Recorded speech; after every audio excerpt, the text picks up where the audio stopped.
Hello बच्चों। तो आज जो है हम लोग कोलिजन का सेकेंड पार्ट शुरू करने वाले हैं। फर्स्ट पार्ट में हम लोगों ने डिस्कस कर लिया है head on collision. Head on collision आपका वन डायमेंशनल कोलिजन होता है। सिंपली पार्टिकल जो है एक लाइन के लॉन्ग आपका मूव करता है before and after collision, correct. और that line is called line of impact. जिस लाइन के लॉन्ग वो दोनों मूव करते हैं। लेकिन आज जो हम लोग का शुरू होने वाला है ऑब्लिक कोलिजन। ऑब्लिक कोलिजन में हम लोग जो पढ़ने वाले हैं टू डायमेंशनल कोलिजन के बारे में पढ़ने वाले हैं। शुरुआत में इस क्वेश्चन से करूंगा, काफी इंपॉर्टेंट क्वेश्चन है। इसका जो आंसर है आपको मेमोराइज कर लीजिए, समझ लीजिए, आप जो भी कीजिए, लेकिन इसका आंसर जो है काफी इंपॉर्टेंट है। ये आपको अदर क्वेश्चंस को डील करने में काफी हेल्प करने वाला है और साथ ही कॉन्सेप्ट क्लियरेंस के लिए काफी जरूरी है। तो क्वेश्चन ये आपका है कि मैंने यू वेलोसिटी से एक बॉल को एंगल थीटा पे नॉर्मल से एंगल थीटा पे कोलाइड करवाया है।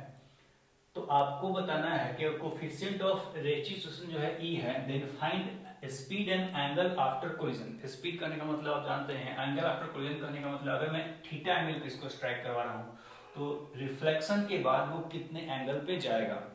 थीटा पे नहीं जाएगा, वो स्पेशल केस है, मैं आपको पहले ही बता रहा हूँ। कंडीशन एक ग्राउंड स्मूथ है। अब स्मूथ ग्राउंड होने का क्या मतलब है ये आपको मैं बाद में बताऊंगा। अभी आपको याद रखना है कि ऐसे क्वेश्चंस में ग्राउंड स्मूथ हो तो सोचिए कि आपके लिए आसान है, अगर ग्राउंड रफ हुआ तो सोचिए कि आपके लिए एक बड़ा सा हेडक है। वो आईआईटी एडवांस का क्वेश्चन आपका हो जाएगा जैसे ही ग्राउंड को हम लोग रफ कर देंगे सरफेस को। तो चलिए हम शुरुआत करते हैं। तो देखिए, इसको शुरुआत करने से पहले मैं आपको एक रिमाइंडर देना चाहता हूं कि मैंने जब कोफिशिएंट ऑफ रेस्टिट्यूशन के बारे में पढ़ा रहा था तो मैंने आपको ये बात कि coefficient of restitution is only valid along line of impact. मैंने बोला था कि कोफिशिएंट ऑफ रेस्टिट्यूशन जो होता है वो बस लाइन ऑफ इम्पैक्ट के अलोंग वैलिड होता है। तो यहाँ पर वो कॉन्सेप्ट आपको और अच्छे से समझ में आया कि क्यों लाइन ऑफ इम्पैक्ट के अलोंग वैलिड होता है, उसका इंपॉर्टेंस क्या है। तो देखिए, तो मैं आपको एक रिमाइंडर देना चाहता हूं कि याद रखिए कि अगर मैंने ग्राउंड पे किसी ब्लॉक को यू वेलोसिटी से ड्रॉप करवाता था जबकि कोफिशिएंट ऑफ रेस्टिट्यूशन आपका ई हो, तो after the impact after the collision जो बॉल रिक्वाइल होता था वो यू स्पीड से होता था। वो कितने से होता था आपका? यू स्पीड से, राइट। बॉल अगर आपका यू स्पीड से आया तो रिक्वाइल होने का क्या होता था? स्पीड आपका ई टाइम्स ऑफ यू, राइट। तो इसी कॉन्सेप्ट को मैं यहाँ यूज करने वाला हूँ। अब देखिए, यहाँ पर खासियत होती थी कि ये होती थी कि जो बॉल का कोलिजन हुआ करता था वो वाई डायरेक्शन में होता था। वो किस डायरेक्शन होता था आपका? वाई डायरेक्शन में। बॉल जो जिस डायरेक्शन में आपका फोर्स लगता था वो वाई डायरेक्शन में लगता था आपका। तो एक तरीके से वन डायमेंशनल कोलिजन था। सिंपल आया आपका particle particle you E times of you velocity से आपका रिटर्न हो गया, करेक्ट। लेकिन इस लाइन को हम लोग लाइन ऑफ इम्पैक्ट बोला करते हैं। इस लाइन को क्या बोलते थे हम लोग? Line of impact.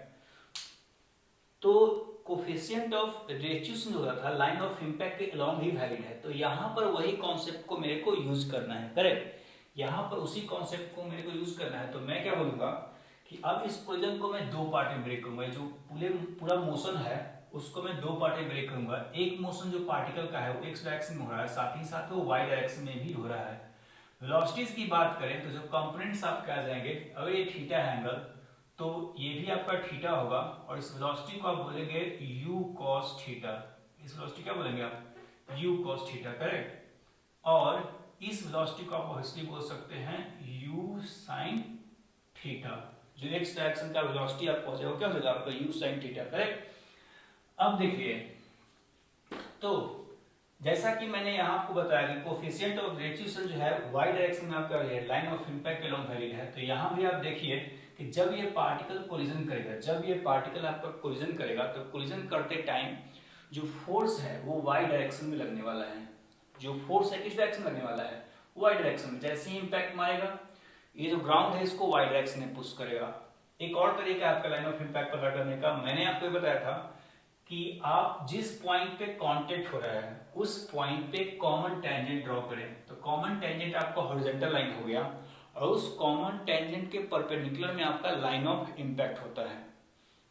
तो जो कॉमन टेंजेंट हो चुका है, हॉरिजॉन्टल लाइन हो चुका है और इस हॉरिजॉन्टल के परपेंडिकुलर में आपका ये हो गया है लाइन ऑफ इम्पैक्ट, जो वर्टिकल डायरेक्शन हो गया है। ऐसे यह फिगर आउट कर सकते हैं। This is called line of impact. Sometimes you also call it line of collision. You can call it line of impact or line of collision, correct। तो ये लाइन ऑफ कोलिजन के along आपका force लगेगा और collision जो होगा coefficient of जो restitution होगा वो लाइन ऑफ कोलिजन के अलॉन्ग ही वैलिड होगा। तो मैं क्या बोलूंगा कि कोलिजन के बाद अगर पार्टिकल इस डायरेक्शन जाता है, ध्यान से रखिए, अगर कोलिजन के बाद पार्टिकल इस डायरेक्शन जाता है तो इसके पास दो वेलोसिटीज होंगे, इस v के पास दो कंपोनेंट्स होंगे, one component will be vx, another component will be vy, another component will be what vy, correct. तो अब मेरे को पता करना है कि vx और vy का वैल्यू कितना होगा, पता क्या करना है मेरे को, vx और vy का वैल्यू कितना होगा। तो मैं क्या बोलूंगा कि कोलिजन तो आपका y डायरेक्शन में हो रहा है, जो इंपैक्ट हो रहा है, जो फोर्स लग रहा है आपका वो y डायरेक्शन में लग रहा है, और y डायरेक्शन में कोफिशिएंट ऑफ रेस्टिट्यूशन लगाने वाला हूं। तो मैं बोलूंगा कि अगर ये पार्टिकल u cos थीटा से नीचे आ रहा था तो रिक्वायर करेगा आपका, रिक्वायर होने का स्पीड हो जाएगा e times of this velocity. Why? Because we have already memorized it अगर ये पार्टिकल u से नीचे आता है तो बैक कितने से जाएगा, eu टाइम्स से। तो ये जो y में कंपोनेंट हो जाएगा आपका e times of u cos theta, that is the y component, correct, कोई दिक्कत नहीं ना। चलिए अब हम लोग x कंपोनेंट की बात करें, x कंपोनेंट की बात करें तो x कंपोनेंट आप ऐसा सोचिए कि ये जो फोर्स लग रहा है, जो कोलिजन में जो फोर्स लग रहा है वो बस y में लग रहा है आपका, जो कोलिजन में आपका फोर्स लग रहा है वो बस y में आपका लग रहा है, तो वेलोसिटी भी तो चेंज बस y ही में होगा।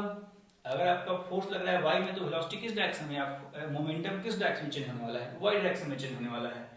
तो बस y में अगर मोमेंटम चेंज हो तो x डायरेक्शन में हम लोग कंजर्वेशन ऑफ मोमेंटम लगा सकते हैं। मैं क्या बोलूंगा कि x डायरेक्शन में since there is no force acting in x direction so the momentum in x direction will be conserved, right. तो मोमेंटम आपका चेंज नहीं होने वाला है। अगर मोमेंटम आपका इस पार्टिकल का चेंज नहीं होने वाला है मतलब आपका वेलोसिटी भी चेंज नहीं होने वाला है। फिर से सुनिएगा, ग्राउंड आपका स्मूथ है, नॉर्मल जो फोर्स है वो y डायरेक्शन में लग रहा है, तो अगर नॉर्मल फोर्स y डायरेक्शन में लग रहा है तो x डायरेक्शन तो कोई फोर्स नहीं हुआ, क्योंकि ग्राउंड स्मूथ है। मैं फिर से बता रहा हूँ इसलिए मैंने ग्राउंड को स्मूथ रखा था, क्योंकि फ्रिक्शन अगर होता तो फ्रिक्शन यहाँ पे लगने लगता, और x डायरेक्शन में ये बात नहीं बोल पाता कि x डायरेक्शन आपका वेलोसिटी क्या है, आपका कांस्टेंट है, राइट। तो x डायरेक्शन में आपका मैं कोई फोर्स नहीं लग रहा है तो मैं वेलोसिटी या मोमेंटम को कांस्टेंट बोल सकता हूँ इस पार्टिकल का। अगर कांस्टेंट है तो vx का जो वैल्यू हो जाएगा ये इस वेलोसिटी के बराबर हो जाएगा, जो कि हम लोग बोलेंगे u sin थीटा। इसका बोलेंगे हम लोग u sin थीटा। तो आपको कुछ भी निकालना है आप यहाँ से निकाल सकते हैं। सपोज द वर्टिकल एंगल जो हो गया अल्फा हो चुका है, जनरली वो वर्टिकल से ही एंगल पूछा करेगा, तो वर्टिकल से जो वेलोसिटी का एंगल हो चुका है वो अल्फा हो चुका है। तो मैं क्या बोलूंगा कि जो v का वैल्यू हो जाएगा that will be equal to root over vx square plus क्या हो जाएगा vy स्क्वायर, राइट। तो चलिए vx स्क्वायर का value u sin theta, so this is u sin theta का square plus e u cos theta का square.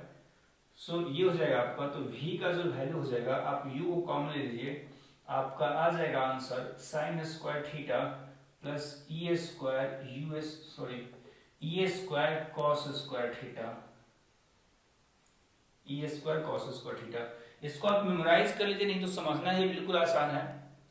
x direction में velocity, जिस डायरेक्शन में इंपैक्ट नहीं हो रहा है वेलोसिटी चेंज नहीं होगा, जिस डायरेक्शन में वेलोसिटी इंपैक्ट हो रहा है, जिस डायरेक्शन में इंपैक्ट हो रहा है उस डायरेक्शन में वेलोसिटी e टाइम्स हो जाएगा, करेक्ट। अब बात करते हैं tan अल्फा की, तो हम लोग बोल सकते हैं कि tan alpha is equal to vx by vy। tan alpha का वैल्यू क्या होगा आपका vx by vy, क्योंकि आप एंगल जो है वर्टिकल से निकाल रहे हैं, तो x component by y component आपका हो जाएगा tan अल्फा, तो x कंपोनेंट आपका हो जाएगा u sin थीटा और y कंपोनेंट हो जाएगा u cos theta. So you can see tan alpha is equal to tan theta by e, ठीक है। तो tan थीटा बाय e, तो ये तो वैल्यू काफी इंपॉर्टेंट है, आपको इसको ध्यान रखना ही है, ठीक है। आप या तो मेमोराइज करें तो इतना फास्ट इसको सोचने की कैपेसिटी रखिए कि आपको तो यहाँ से यहाँ तक आ सके, राइट। अब देखिए अगर e का वैल्यू 1 होता, अगर इलास्टिक वजन होता तो आपका फाइनल स्पीड v और u बराबर हो जाते और साथ ही साथ अल्फा और थीटा भी क्या होता बराबर। चेक कीजिए अगर e का वैल्यू 1 होता तो tan alpha will become equal to tan theta, correct. तो इसमें theta is equal to alpha. तो इस वैल्यू को आपको ध्यान रखना है, साथ ही साथ ये ध्यान रखना है कि इसको डील कैसे करना है, line of impact along velocity को चेंज करना है, उसके परपेंडिकुलर वेलोसिटी को चेंज नहीं करना है। करेक्ट। ग्राउंड आपका स्मूथ होना चाहिए। अगर ग्राउंड रफ होता तो आपका एक्स डायरेक्शन में ये वेलोसिटी नहीं हो पाता, क्योंकि आपका एक्स डायरेक्शन में फोर्स होता फ्रिक्शन के कारण। इस बात को आप ध्यान रखें। चलिए, तो इसके बेसिस पे मैं क्वेश्चन अब ले लेता हूं कि आपसे पूछा जाए, सपोज कीजिए, थोड़ा क्वेश्चन अच्छे लेवल का लिया जाए, तो सपोज कीजिए कि आपसे पूछा जाए कि ये अगर 37 डिग्री है और कोई बॉल मैं इंक्लाइन प्लेन पे ड्रॉप करता हूं वर्टिकली। ध्यान से क्वेश्चन सुनिएगा। अगर मैं इंक्लाइन प्लेन पे वर्टिकली ड्रॉप करता हूं and this is fixed, actually ये इंक्लाइन प्लेन आपका फिक्स्ड है, जो सरफेस है आपका स्मूथ है, ऑब्वियस सी बात है, and after impact it starts moving horizontally, after impact it starts moving horizontally, then find e. समझ गए? क्वेश्चन आपको ये दिया हुआ है कि if you drop the ball vertically and after the impact this ball starts moving horizontally, then you have to find the coefficient of restitution between the ball and the inclined plane, between the ball and the inclined plane, correct? तो मैं क्या करूंगा कि सबसे पहले मैं line of impact को ढूंढूंगा। तो लाइन ऑफ इम्पैक्ट क्या होगा कि क्वेश्चन लिख देता हूं मैं, you have to find e. अगर मैंने इसको ऐसे ड्रॉप किया और ये ऐसे जाने लगा, तो फाइंड आपका ई है। तो लाइन ऑफ इम्पैक्ट आपका क्या होता कि line of impact common tangent पे आपको नॉर्मल ड्रॉ करना है, तो ये होता है line of impact, correct. Line of impact से इस एंगल को हम लोग थीटा बोलते हैं, और जो रिफ्लेक्टिंग एंगल होता है उसको हम लोग अल्फा नाम दे रहे हैं। याद रखिए, जिस एंगल को, इंसिडेंट एंगल को हम लोग थीटा नाम दे रहे थे, रिफ्लेक्टेड एंगल को हम लोग अल्फा नाम दे रहे थे, correct. So this will be theta, this will be alpha. Now let's figure out what is theta and alpha. So if this angle is 30 degree, we can say that this angle is also equal to, sorry, ये 37 है तो ये angle क्या होगा 37 होगा। अब ये normal है आपका, तो ये होता है आपका 53 डिग्री, ठीक है, 90 डिग्री होगा पूरा, ये नॉर्मल है ना, कॉन्टेक्ट सरफेस के परपेंडिकुलर है, तो ये पूरा 90 डिग्री हो गया। ये आपका 37, तो ये 53 डिग्री हो गया, तो ये आपका कितना हो जाएगा फिर से 37 डिग्री, ये आपका कितना हो जाता है 37 डिग्री, राइट। ये आपका हो जाता 53 डिग्री, ये कितना होता है आपका 53 डिग्री। तो हम लोग बोल सकते हैं ये कि tan alpha is equal to tan theta by e. tan alpha is equal to क्या होता है tan थीटा बाई ई, और you can say tan theta is equal to, sorry आप बोल सकते हैं E is equal to tan theta by tan alpha.